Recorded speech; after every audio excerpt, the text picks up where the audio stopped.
Bonjour à tous, bienvenue dans la semaine des médias sur iTélé. Je reçois deux confrères, une consoeur, deux confrères. On va parler médias, ils savent parfaitement de quoi il s'agit puisqu'ils présentent depuis longtemps maintenant des émissions spécialisées, expertes sur les médias. Isabelle Morini-Bosc chaque matin sur RTL, dans Laissez-vous tenter, entre autres, puisqu'on vous entend dans les journaux également. Et puis on vous retrouve chez Cyril Hanouna, ne touche pas à mon poste. Bienvenue Isabelle. Jean-Marc Morandini. 11e saison du journal du en direct des médias sur Europe 1 bien entendu, et puis le blog jean-marc-morandini.com, et puis Crime aussi sur Énergie 12, on va en parler également. Et à vos côtés Thomas Hugues, 7e saison l'année prochaine déjà, bienvenue Thomas, de Média le Mag, qui a su imposer un ton, un style aussi, car en fait on parle de médias mais chacun de manière différente. On va parler de tout ça ensemble.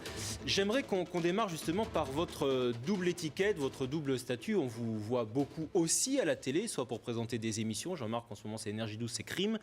Thomas, on vous a vu aux 20h. On vous voit le lundi dans Fiction sur France 5. Vous avez animé également 7 à 8. Isabelle, on vous voit dans plein d'émissions, notamment en ce moment chez Cyril Hanouna. Comment tout dire? Est-ce que c'est possible de tout dire quand on a vocation aussi à décrypter, à expertiser, on va dire, un secteur qui bouge beaucoup et où tout le monde se connaît, autant le dire. Jean-Marc. Non, je pense que c'est compliqué, on va pas faire de la langue de bois, c'est compliqué de parler de sa propre chaîne, forcément, voilà. C'est un peu plus délicat. Après, il faut savoir où est le curseur. C'est clair que parler de télé-réalité et dire que l'émission est naze, etc., moi je peux le dire sans problème, et voilà, il y a des émissions de télé-réalité qui me plaisent pas. Énergie 12 sur ma chaîne, voilà.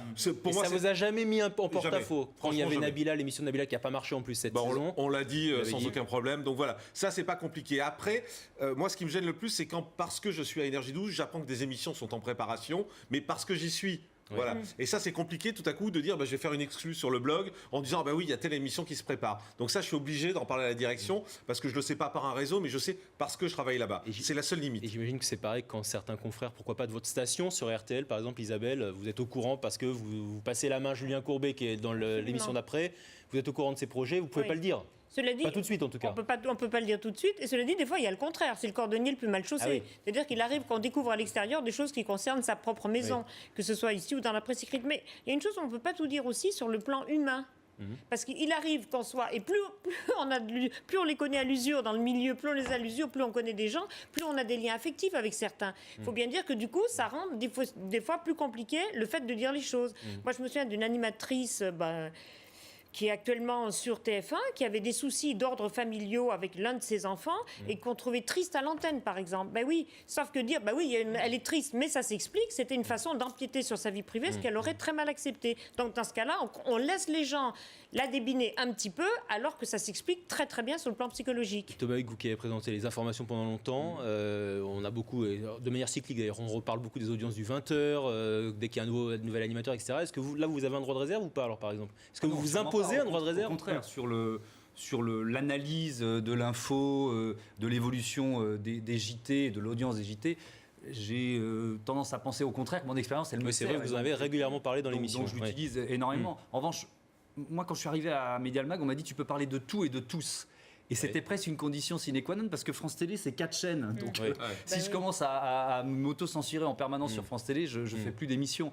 Maintenant, oui, c'est vrai que de temps en temps, tu es un peu gêné aux entournures et tu fais peut-être un peu plus attention quand tu parles du 20h de France 2 ou du 19h45. Mais ce qui est différent en même temps, c'est que Thomas, dans son émission, est beaucoup plus dans l'analyse. Tandis que nous, on est sur on sort régulièrement, Isabelle comme moi, des petites infos. Donc voilà, il y a des choses parce que vous êtes dans le quotidien. Exactement, c'est pour ça. Blog en alors plus, justement, on prend le temps de l'analyse. c'est un secteur qui est... Alors, on peut le dire, Isabelle, en 95, quand vous êtes arrivé, vous avez été l'une des premières à parler de médias sur RTL. Jean-Marc, vous l'avez vraiment industrialisé, la culture du buzz, on va dire. Petite entreprise. Voilà, puisque votre blog, vous avez été le premier à miser quelque part, à croire à Internet avec votre blog, et puis avec bien sûr l'émission et les émissions sur les antennes d'Énergie 12 notamment, ou de D8.